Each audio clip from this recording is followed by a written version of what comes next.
বছরটা শেষ হতে আর মাত্র 1 মাস বাকি। কেউ কেউ বলছে এখন আর কি হবে, নতুন বছরে শুরু করব। কিন্তু আমি বলি শেষের দিকে যে দৌড়টা বেশি জোরে লাগে সেটাই পুরো ম্যাচের ফল পাল্টে দিয়ে। গত 11 মাসে তুমি কি করেছ সেটা গুরুত্বপূর্ণ, but everything is done. Now the question is, শেষ 30 দিনে তুমি কি করবে?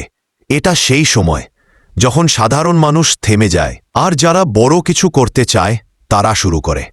অনেকে বলবে 1 মাসে কি বদলানো যায়?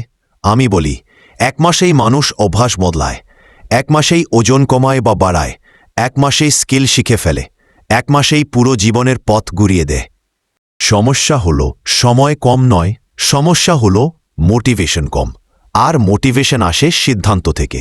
দেখো 30 দিন মানে 720 ঘন্টা।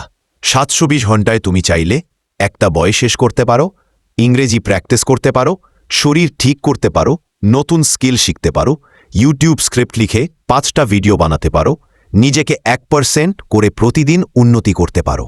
আর 1% করে 30 দিন মানে 30% উন্নতি।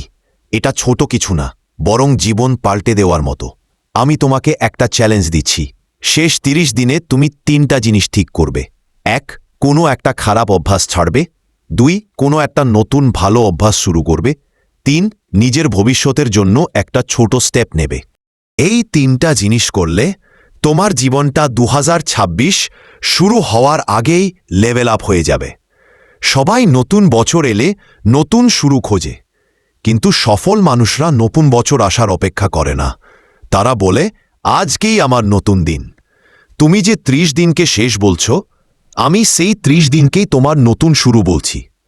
তুমি এখনই শুরু করো, তোমার গল্প পাল্টানোর সময় এখনই।